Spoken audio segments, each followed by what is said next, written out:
which was not what I was expecting. I was dreaming and hoping for that, but yeah, I sold the truck, and I didn't realize it was going to sell that fast.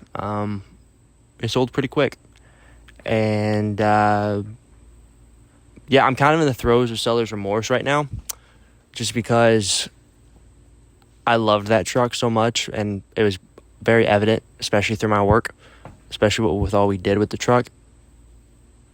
A lot of hours and a lot of elbow grease, a lot of things went into that truck. But you know what? I think it was a good idea. It was a good decision overall. I sold the truck, and I'm going to throw pictures on right here of the actual listing of what it looked like. It looked amazing, and obviously it was not perfect by any means, and we all knew that. It was not perfect, but really what it was a good work truck, or just a daily driver that was meant to be used, that would look sharp down the road. Obviously, if you got up real close to it and looked at the fine details of the truck, you were going to be very disappointed. But overall, for the condition and the year of the vehicle, it was worth every penny that I sold it for. Now, I'm going to get to that point, get to that part. I'm going to get to that part here in a second, but I kind of wanted to go over the story of how it sold and such. Now, you may be wondering that, well, I thought you were in college. I am in college. I'm actually on fall break, and I am back recording this video for you all. And the reason why, you may be wondering, when did it sell? Well, it actually sold like 4 days ago. It didn't sell that long ago. It, matter of fact, I think it sold just a couple days ago. And the people that got it were amazing people. They were amazing people. Now, I don't know if they're even going to be able to see this, but these are the people. I'm going to show a picture. My father actually conducted the sell and the purchase of the truck for them. He was the one that showed it to them and conducted it all, and he took care of it. Now, the reason with that, I was actually in college, and I had the truck for sale, and my dad helped me out, and he actually said that he would be able to at least show the truck and make sure the transaction went okay while I was gone, just because I was not going to be able to be here with the truck to actually make sure the transaction went through. So I listed it, and I did all the contacting, made sure that people, would ask me the questions, just because I knew all about the truck and knew more about it. And so with that, the people that were wanting to buy it, they contacted me, and they were the first ones. They contacted me, I think just an hour or two after I listed it, and they were like, "Hey, we want to come look at it." And I was like, "Well, wow, that was quick." And so I listed it. I obviously listed the pros and the cons. I try to be very transparent in my Facebook posts, just because I've been there, drive, a good minute away, and get to the item that's listed and is not even close to the description that they gave. So I am for being very transparent and being very truthful in the listings that you give regarding whatever you're listing on Facebook Marketplace. So with that, they were wanting to come see it. And so I was like, "Oh, great. Yeah, sure. Let's set up a time." And I was able to set up a time with them. They were very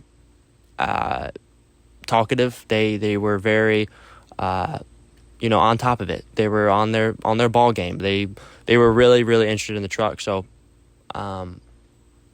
and they always answered me back whenever I had a question of, if they needed to, get the address, or, they were just on top of it.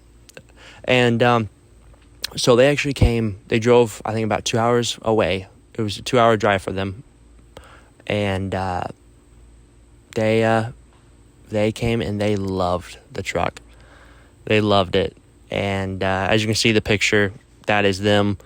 It was actually a father and a daughter that came, and they were actually going to buy it for their daughter. It was going to be her first car.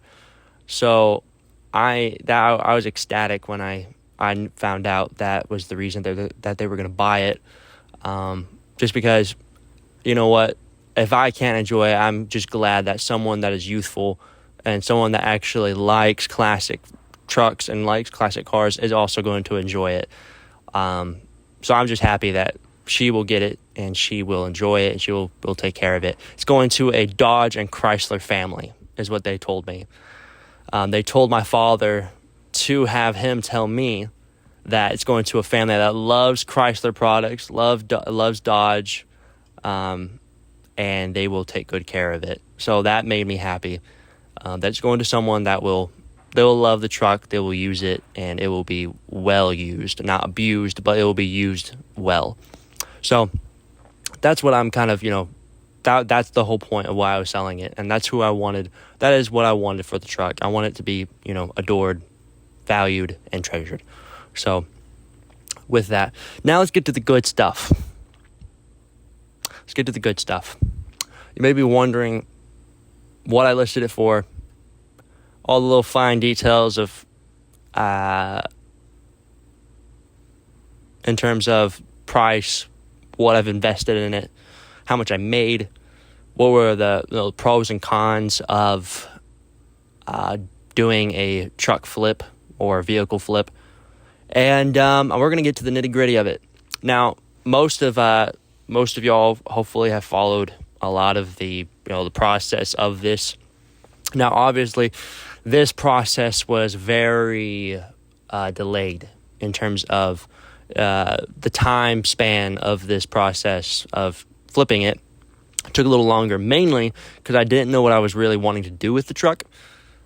And I also didn't really have the time to do it.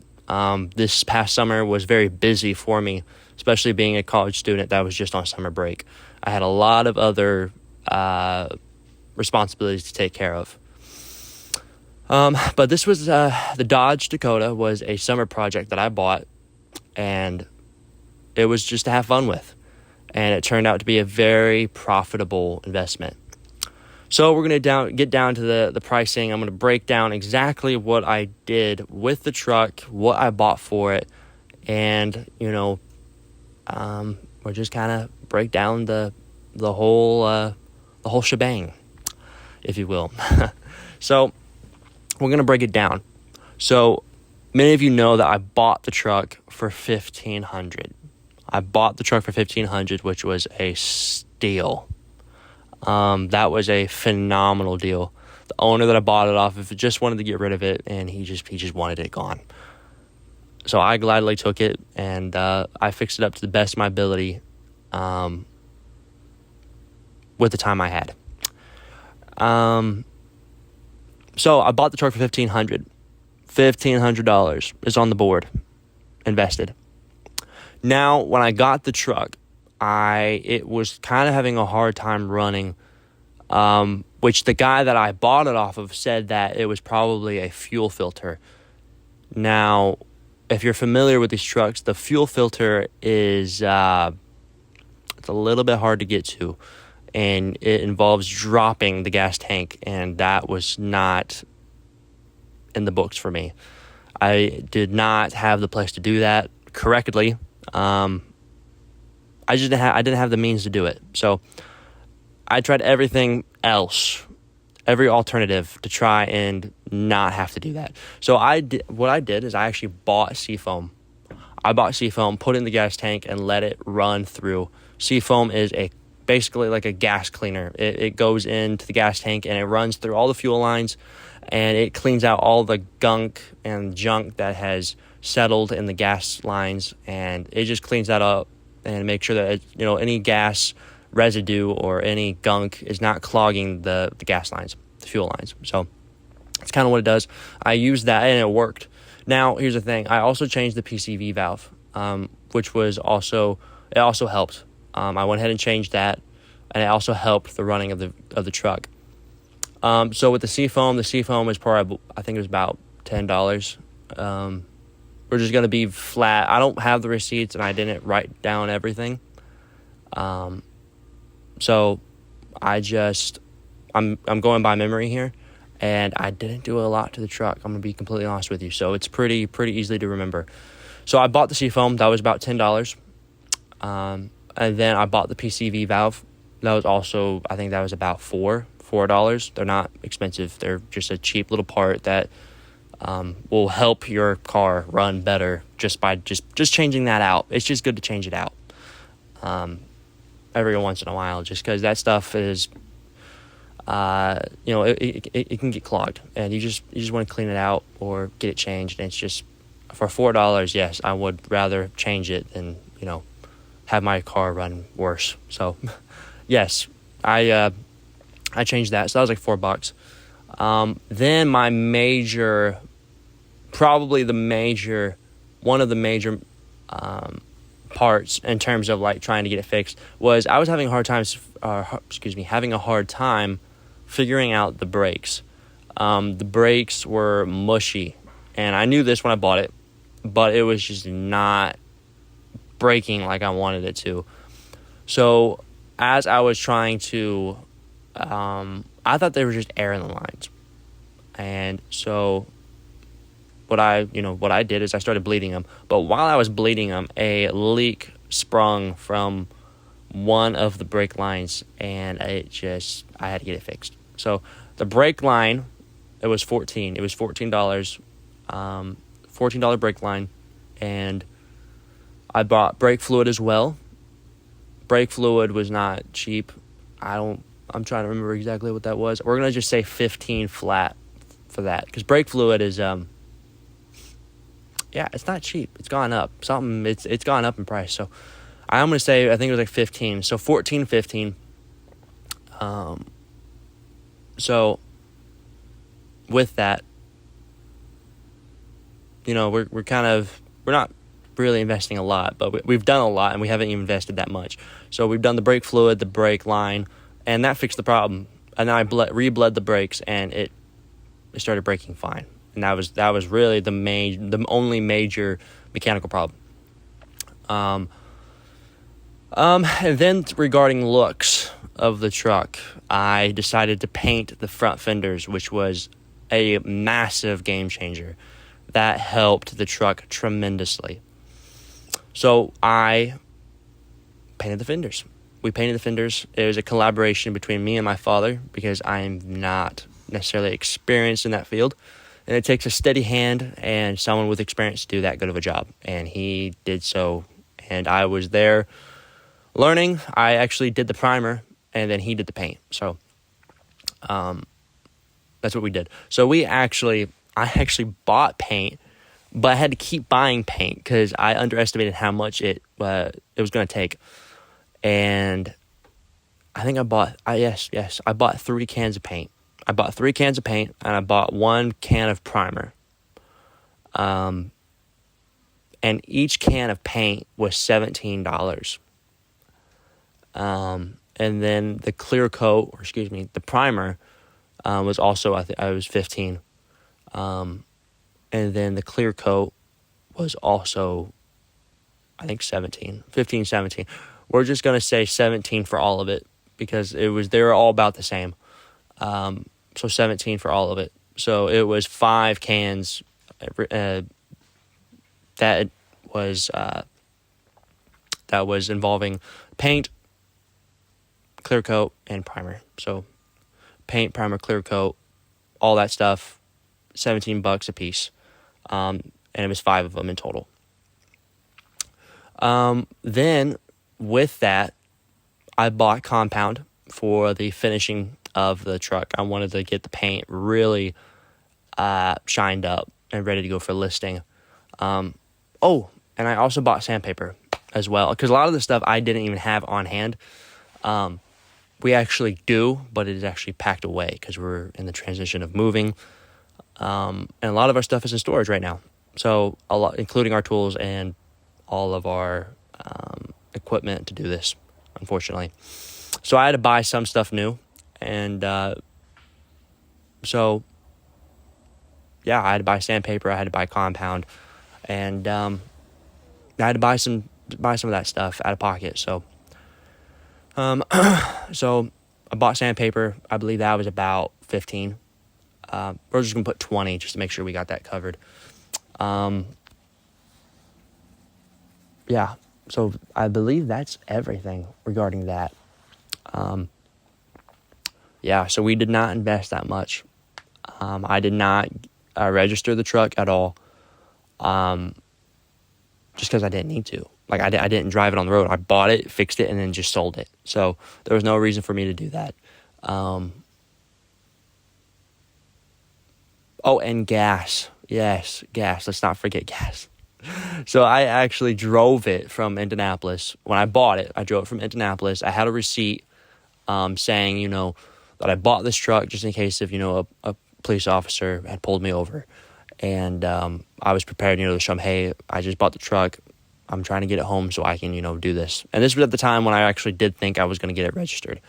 And I actually never drove the truck really on the road, ever. I never did. I never did drive it on the road. So I literally just had it here and worked on it and then sold it. So, yeah, that's what I did. So with gas, I bought the truck and I put gas in it. I filled it up. I think I put about, $20 worth? I put about $20 worth at first. And then I drove to Cincinnati. And then I drove to Kentucky. When I got here, I filled it up. I'm going to just put $100 flat for gas just to cover it all. $100 is more than enough to cover that. Because it was just for the drive from Indianapolis to Cincinnati. I'm going to say $100 flat for a full tank, and then whatever gas, I put in just to, keep it up. So yeah, that's what we did. And so that's what we had invested. I'm not exactly sure what that grand total is, but I'm going to have it up on the screen for you all so you can actually see what the grand total is. And so that's it. That's what we had invested in it. Now you may be wondering, now, Luke, what did you sell it for? Now, here's the thing.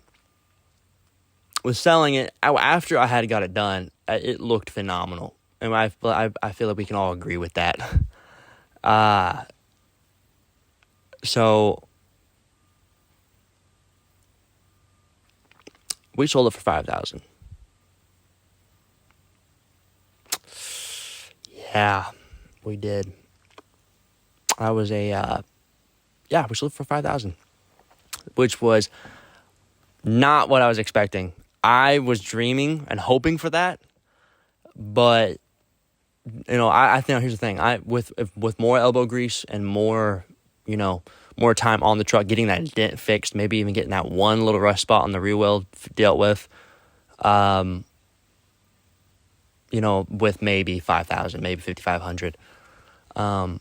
But no, that was as it was. And what's funny enough is I actually listed it for $4,900. And the people that bought it loved it so much that they gave me an extra $100. Yes, they did. And if you are watching, thank you so much for that.